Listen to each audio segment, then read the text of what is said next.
இன்னைக்கு என்ன செய்ய போறேன்னு பார்த்தீங்கன்னா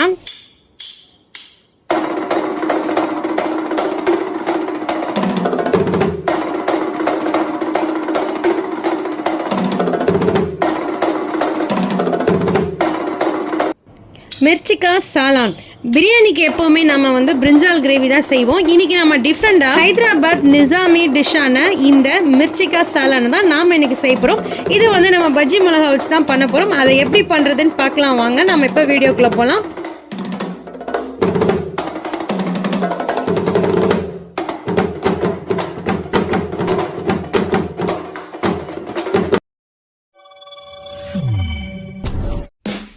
கிரேவி பண்ணுறதுக்காக நான் பஜ்ஜி மிளகா தான் வாங்கியிருக்கேன். இந்த பஜ்ஜி மிளகாவில் இது வரைக்கும் நம்ம பஜ்ஜி போட்டு தான் சாப்பிட்ருக்கோம்.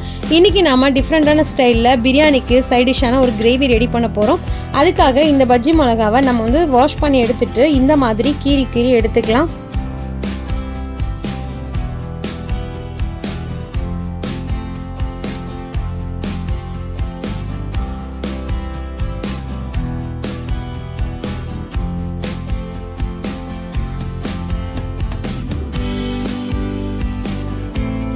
மிளகாயெல்லாம் கீறி வச்சாச்சு. இப்போ நம்ம மசாலாக்கு தேவையான பொருளை வறுத்து எடுத்துக்கலாம்.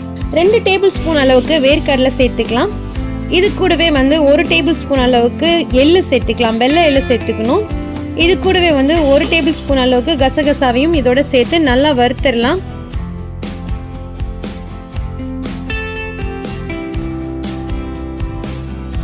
ஃப்ளேம் மீடியமில் வச்சு நல்லா வறுத்து எடுத்துக்கலாம். ஏன்னா ஹையில் வச்சோம்னா தீஞ்சிடும். அதனால் பொறுமையாக நல்லா வறுபட்டு வரணும்.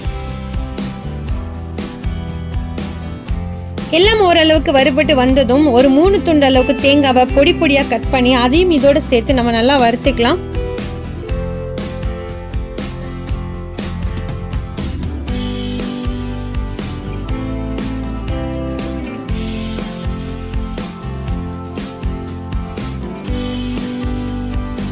எல்லாம் நல்லா வறுபட்டு வந்துருச்சு. இது ஒரு 10 நிமிஷம் நல்லா ஆற விட்டுட்டு நம்ம மிக்ஸி ஜாரில் சேர்த்துக்கலாம். எல்லாமே நல்லா ஆறிடுச்சு. ஒரு 10 நிமிஷம் ஆயிடுச்சு. இப்போ நம்ம இது மிக்ஸி ஜாரில் சேர்த்துக்கலாம். இது கூடவே ஒரு துண்டு இஞ்சியை நல்லா பொடியாக கட் பண்ணி சேர்த்துக்கலாம். ஒரு 6லேருந்து 7 போல் பூண்டு பல்லையும் இதோட சேர்த்துட்டு இது நாம் இப்போ பேஸ்ட்டை அரைச்சி எடுக்கணும். இது ஒரு பக்கம் இருக்கட்டும். இன்னொரு பக்கம் கடாயில் நல்லா எண்ணெயை சூடு பண்ணிவிட்டு நம்ம கீறி வச்ச மிளகாய் எல்லாத்தையும் நம்ம இதில் பொரிச்சு எடுக்கணும்.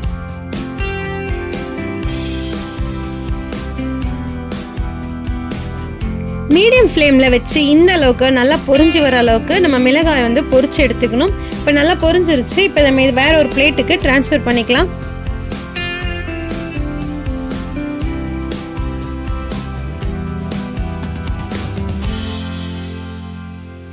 எல்லாத்தையும் வேற ஒரு பிளேட்டுக்கு மாற்றியாச்சு. இப்போ அதே கடாயில் 1 டீஸ்பூன் அளவுக்கு கடுகு சேர்த்துக்கலாம்.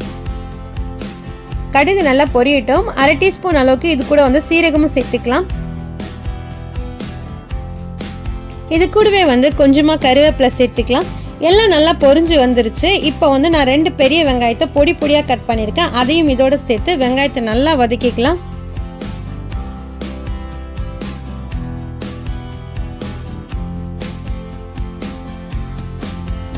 இப்போ தான் நம்ம சேனலில் ஃபஸ்ட் டைம் பார்க்குறீங்கன்னா மறக்காமல் சப்ஸ்கிரைப் பண்ணிக்கோங்க. பக்கத்தில் இருக்க பெல் ஐக்கானையும் கிளிக் பண்ணி ஆல்ரெடி பட்டனையும் கிளிக் பண்ணிக்கோங்க.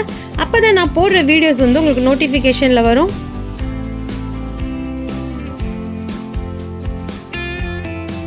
வெங்காயம் நல்லா வதங்கி வந்துருச்சு. இந்த அளவுக்கு வதங்கினா போதும். இப்போ நம்ம இது கூட தேவையான மசாலா பொருட்கள் சேர்த்துக்கலாம். 1 டீஸ்பூன் தனியாத்தூள் சேர்த்துக்கலாம். 1 டீஸ்பூன் காஷ்மீரி மிளகாத்தூள் சேர்த்துக்கலாம். 1/2 டீஸ்பூன் அளவுக்கு கரம் மசாலா சேர்த்துக்கலாம். 1/4 டீஸ்பூன் அளவுக்கு மஞ்சள் தூள் சேர்த்துக்கலாம். இது எல்லாத்தையும் சேர்த்துட்டு நம்ம நல்லா மிக்ஸ் பண்ணி விட்டுடலாம்.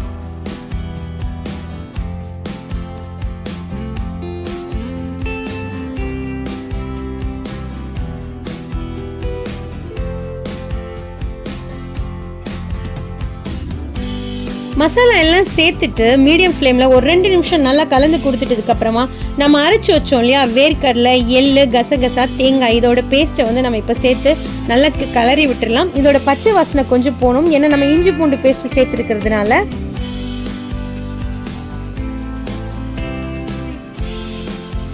ஒன்றுலேருந்து 2 நிமிஷம் நல்லா கலந்து கொடுத்தாச்சு. பச்சை வாசனை போயிடுச்சு. இப்போ நம்ம ஒரு சின்ன எலுமிச்சம்பழம் அளவுக்கு புளியை கரைச்சி வச்சுருக்கோம். அந்த புளி தண்ணியும் இதோட சேர்த்து நல்லா மிக்ஸ் பண்ணிக்கலாம்.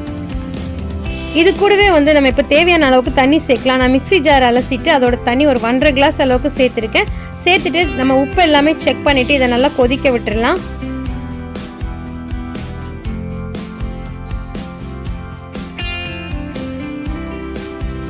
உப்பு கம்மியாக இருந்துச்சு, அதனால் நான் கொஞ்சமாக உப்பு சேர்த்துட்டு நல்லா கலந்து கொடுத்துட்டு இப்போ இதை வந்து மீடியம் ஃப்ளேமில் வச்சு நல்லா கொதிக்க விடலாம். குழம்பு நல்லா கொதிச்சு வந்ததும் நம்ம பொரிச்சு வச்சிருந்த மிளகாவை வந்து இதோட சேர்த்து நல்லா கலந்து விட்டுடலாம். நம்ம சேனலை ஃபாலோ பண்ணணும்னு நினைக்கிறவங்க டிஸ்கிரிப்ஷனில் வாட்ஸ்அப், இன்ஸ்டாகிராம், ஃபேஸ்புக்கோட லிங்க் இருக்குது, ஃபாலோ பண்ணிக்கோங்க.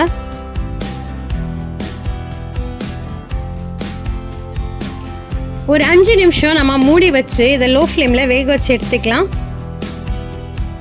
5 நிமிஷம் கழிச்சு ஓப்பன் பண்ணி பார்த்தோம்னா சூப்பராக ரெடியாகி எண்ணெயெல்லாம் பிரிஞ்சு வந்திருக்கு பாருங்கள். மிர்ச்சிக்காய் சாலன் இதை வந்து நீங்களும் ட்ரை பண்ணி பாருங்கள், கண்டிப்பாக உங்களுக்கு பிடிக்கும். பிடிச்சிருந்தா லைக் பண்ணுங்கள், மறக்காமல் உங்கள் ஃப்ரெண்ட்ஸ் அண்ட் ஃபேமிலிக்கு ஷேர் பண்ணி விடுங்க. இதை நீங்களும் ட்ரை பண்ணி பார்த்துட்டு எப்படி இருந்ததுன்னு உங்கள் ஃபீட்பேக் வந்து கமெண்ட் செக்ஷனில் சொல்லுங்கள்.